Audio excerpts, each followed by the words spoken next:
తన వ్యక్తిత్వం అంతా ఏమైపోతుందంటే సన్నివేశంతో ముడిపడిపోతుంది.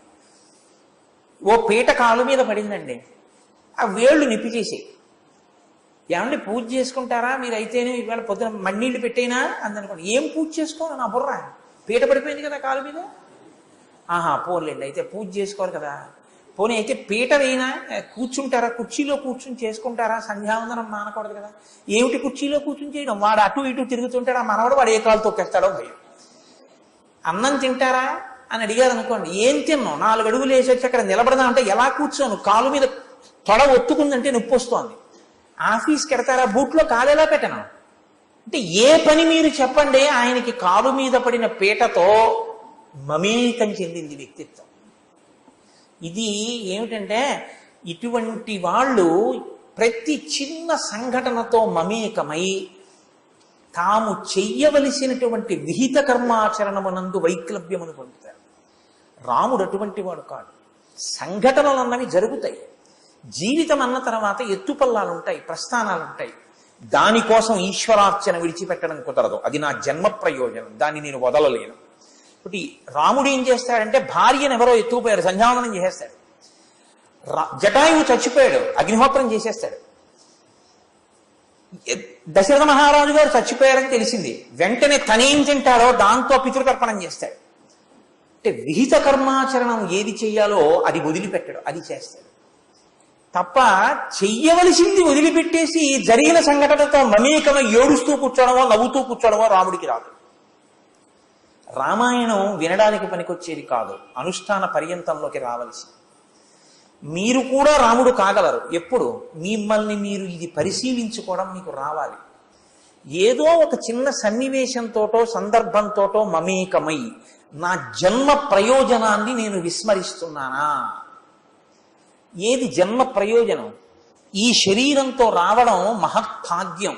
ఇది ఉంటే నేనేం చేయగలనంటే ఈశ్వరుణ్ణి చేరుకునేటటువంటి మార్గంలో నడవగలను. నాకు ఒక కారు ఉందనుకోండి, నేను ఆ కారులో కూర్చుని సుఖంగా ప్రవచన మందిరానికి రాగలను. కారు ఎంతవరకు పనికి వస్తుంది? నన్ను తీసుకుని అక్కడ వరకు తీసుకొస్తుంది. అంతేకాని ఓ కారా నన్ను ఇంటి నుంచి ఇక్కడ వరకు ఏసీలో చల్లగా తీసుకొచ్చావు, పాప నువ్వు అక్కడ ఉండిపోవడం నేను ఇక్కడ కూర్చోవడం ఏమిటి, నువ్వు కూడా వేదిక మీదకి రా అన్నాను అనుకోండి, మేస్టార్ చాలు 2 రోజులు రామాయణం అంటారు కదా. ఎందుకంటారు? ఒక్కటే కారణం, అది వస్తువుని ఎక్కడ వరకు ఉపయోగించుకోవాలో తెలియనితనం. ఈ శరీరంతో మీరు వచ్చింది ఎందుకు? మీరు తరించడానికి. ఈ జన్మలో ఓ ఆఫీసరు, ఈ జన్మలో ఓ తమ్ముడు, ఈ జన్మలో ఓ అన్న, ఈ జన్మలో ఓ భార్య. కాతే కాంత కస్తే పుత్ర సంసారోయ మతీవ విచిత్ర కస్యత్వం కర్కుతయాయాత తత్వం చింతయత నియభ్రాత. ఊపిరాగిపోయిన మరుక్షణంలో ఈ పాత్రలన్నీ అంతర్ధానం అయిపోతున్నాయి.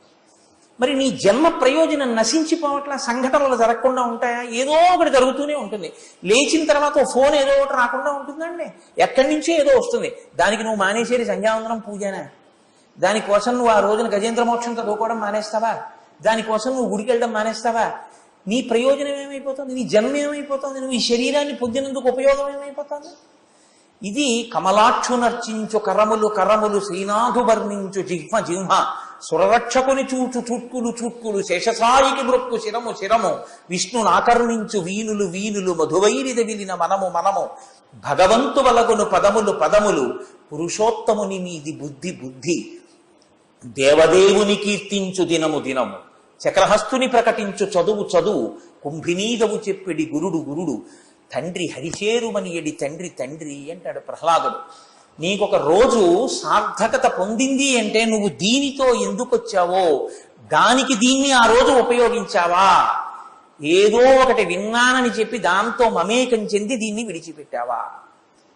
ఇది తెలుసుకోగలిగితే లోపల ప్రతిబంధకాలు నిలబడకుండా విహిత కర్మాచరణమునందు పూనికతో ఉన్నవాడు. ఇది ఎందువల్ల కనపడుతోంది? నదిలో ఆ నీటిని చూస్తే ఎందుకు ఇలా మాట్లాడగలుగుతున్నారు వాల్మీకి మహర్షి? ఆయన గుండెల నిండా రాముడు నిండిపోయాడు.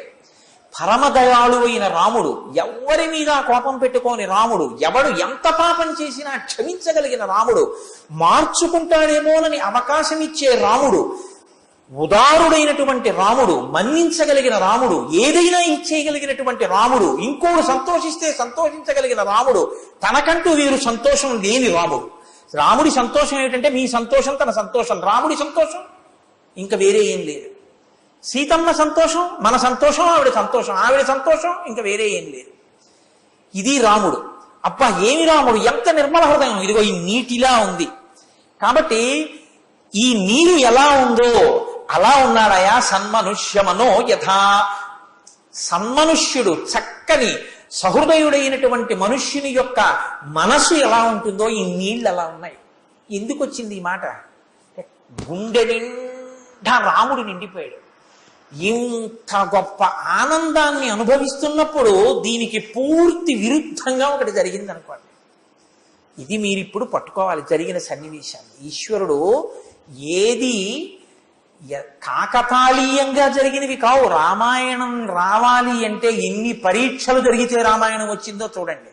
సీతమ్మ తల్లి ముందు వెళ్ళింది, లవకుశులు పుట్టారు, శిష్యులు దొరికేట్టు చేసింది, నారదుడు వచ్చాడు, బుద్ధి ప్రచోదనం చేయించి ప్రశ్న వేయించింది, సంక్షేప రామాయణం చెప్పించింది, వాల్మీకి హృదయం నిండిపోయింది. ఇప్పుడు ఆ తమసా నది యందు స్నానం చేసే ముందు ఆయన హృదయంలోకి రాముడు ప్రవేశించాడో లేడో, నారదుడు చెప్పి వెళ్ళిపోయాడో, వాల్మీకి హృదయంలో ప్రవేశించాడో లేదో మీకు ఈ శ్లోకం వల్ల తెలుస్తుంది. అందుకు ఆ శ్లోకం. ఇప్పుడు మనసు నిండా రాముడు. ఈ మనసు నిండా ఉన్నటువంటి రాముడు సంతోషంతో ఆనందంతో ఇప్పుడు ఆయన దిగుతున్నాడు. దేనికి దిగుతున్నాడు? సంధ్యావందనం చెయ్యాలి. మనము స్నానం చేస్తాం, రాముడు స్నానం చేస్తాడు. మీరు ఎదర విందురు కానీ రాముడు స్నానం అంటే ఎలా ఉంటుందో, రాముడి సంధ్యావందనం అంటే ఎలా ఉంటుందో, రాముడి అగ్నిహోత్రం అంటే ఎలా ఉంటుందో, రాముడు ఒకటి చదవడం అంటే ఎలా ఉంటుందో, రాముడు ఒకటి కట్టడం అంటే ఎలా ఉంటుందో, రాముడు బాణం వేయడం అంటే ఎలా ఉంటుందో మీరు చూద్దురు కానీ. ఇప్పుడు ఆయన ఇన్నాళ్ళు చేశాడు సంధ్యావందనం. ఇప్పుడు రాముడు గుండె నిండా నిండిపోయిన తరువాత నీటిలోకి ప్రవేశిస్తుంటే ఆయన మనసు ఆనందంతో నిండిపోయింది. ఎందుకు నిండిపోవాలి? ఆయనని విడిచి ఉండలేక అనుగమించి వచ్చినటువంటి లక్ష్మణుడు గుర్తొస్తాడు కదండి రాముడు అనేటప్పటికీ. ఎందుకు వచ్చాడు లక్ష్మణుడు? వెళ్ళమన్నారా ఎవరన్నా? ఎవరు వెళ్ళమని లేదు. ఎందుకు వచ్చేసాడు?